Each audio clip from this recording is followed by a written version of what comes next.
It has arrived. This shall be the strangest film you will ever see. In this package is a movie from Red Letter Media. Space Cop! Ha ha ha ha ha! It is recording. Greetings, nefarious space fans, and welcome to yet another movie review. This one is of the movie Space Cop. This is part one of our review. So I've only watched about half of the movie so far. This is the Red Letter Media movie Space Cop, which is a spoof of the genre of the like Super Cop and Time Cop and stuff like that, and those sort of 80s to 90s space cop movies kind of things. It's throwback to the 80s.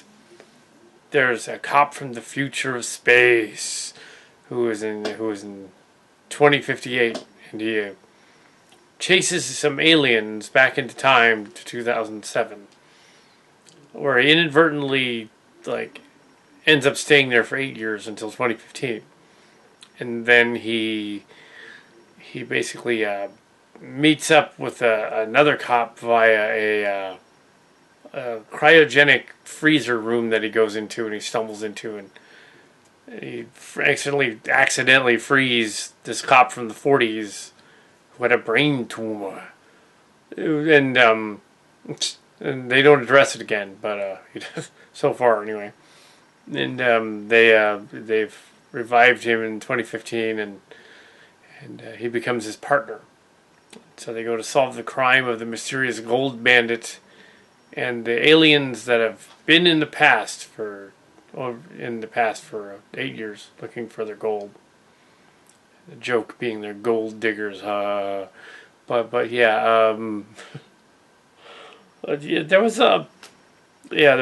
there are a lot of clever joke themes in the movie. It's similar to some of their other stuff. Gorilla Interrupted a little bit. It has a little bit of some of their online shorts and their the Grobskis thing. It has a little bit of the best of the worst. It has a little bit of everything, really. And it seems a little bit like the Starcrackers thing that Marx Cards and I did years ago, but not really. It's this Space Cop thing, and yeah.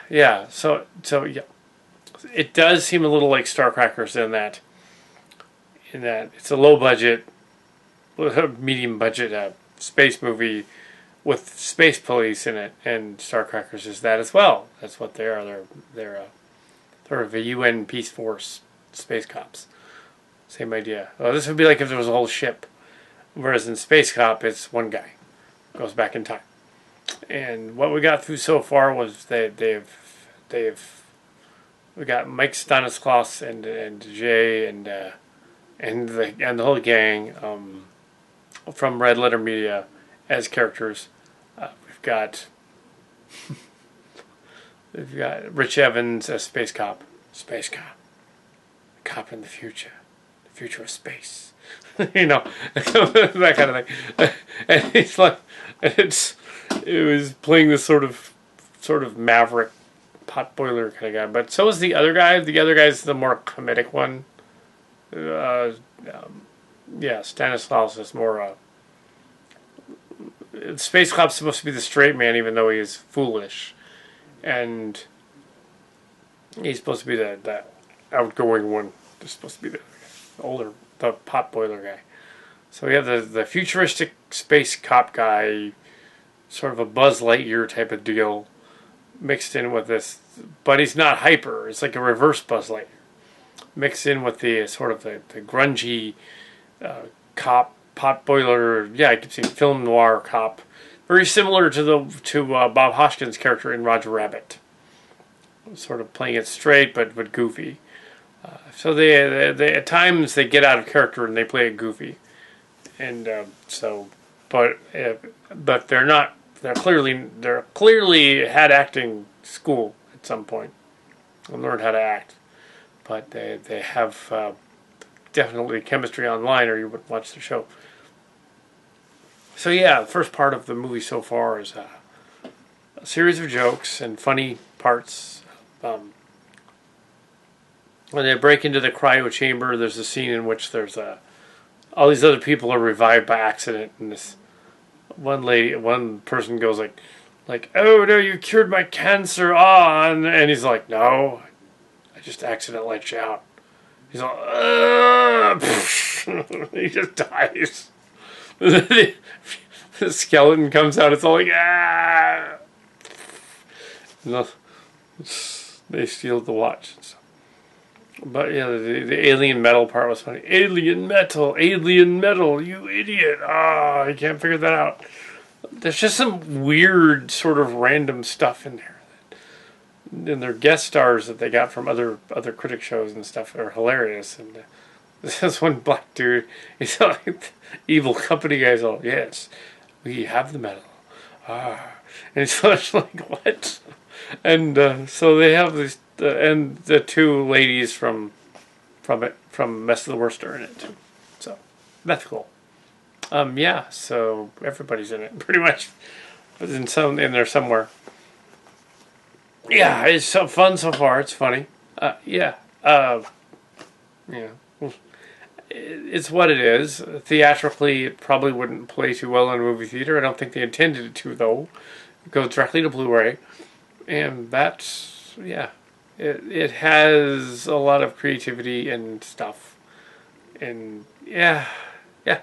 So, Space Cop. Cop in the future. Future of space. Yeah, yeah, we'll see what the rest is about. Get back to you later. This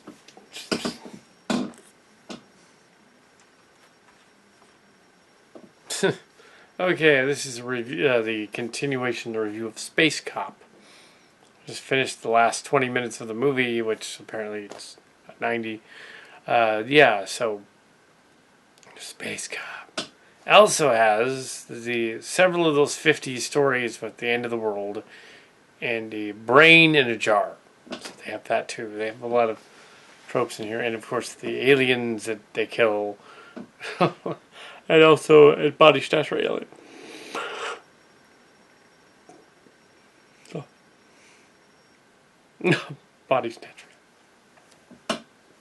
So it does start some of the people from the other stuff. They have cameos, including getting several people from the city of Milwaukee in the cast to pretend like he was this awesome savior guy at the end. Alien spaceships and things, and like it's very creative, strange kind of thing. I would say that it's really not that much like what we did, except that Starfire, because that they're also space cops. The whole idea that it's a misanthropic sort of bungling space cop guy that just can't seem to do, somehow screws up all the time. It's funny, and it's a trope of that time. So, yeah, it's a funny movie. It's on DVD and Blu-ray, and streaming, and well, go and rent it. Go and see it. It's a spoof of all kinds of stuff. It's not really a Paul Blart type of thing, although it's the same idea. Kind of a sort of a bumbling, overweight cop guy. Except in this version, they're playing it a little bit more like he just is. Everyone in it is also completely unaware that he's an idiot. This is a joke. So they're just like, oh, really? Yeah, so Mike and Jay and Rich from Red Letter Media play all the characters, and cameos by some of the people from the other stuff they do. And including the robot baby who gets chucked into a pot of allegedly boiling water. It's a robot anyway, so all thing. But yeah, yeah. So there's a police cruiser that looks like the Mercury that we used to have on the Kal Kat show, out in the front yard of the Kal Kat show for like 3 years and never driven because it was not working. Uh, and that was out there. And it's not the same car, but it's Rich Evans' car apparently. That's what. The Mercury Marquis was very common back then, so yeah, it's not the same. It's a common squad car in the 2000s they would have had. And so yeah, it's also a city car. But it was funny to have that in there.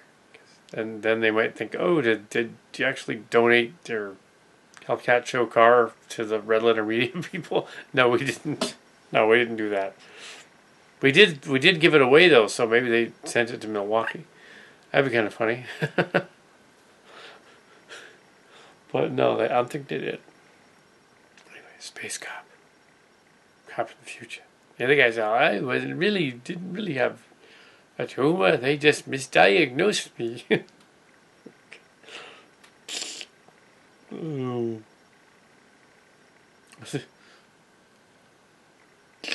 And then the way that they stopped the bad guy is pretty funny and obvious. They basically took a scene from one of the Transformers episodes, or at least something like that. There was an episode of Transformers in which the hero Grimlock is given powers, and he, at one point, he just bites the controls to shut the enemy computer off. There's something like that happens in this movie. He punches the control, punches the head, turns it off, and it's similar. So yeah. Spoiler, but but yeah. So yeah, go and see the movie Space Cop. But be warned that it's not. It's a fan film, of the 80s and up to 90s cheesy cop shows and things like that. And that it's not trying to be a legitimate theatrical release. It's just being, this is Red Letter Media having fun with their little fan film. So there you go. Space Cop. Cop in the future. Future space. Yeah, so we had nothing to do with it. There you go. That's my review of Space Cop.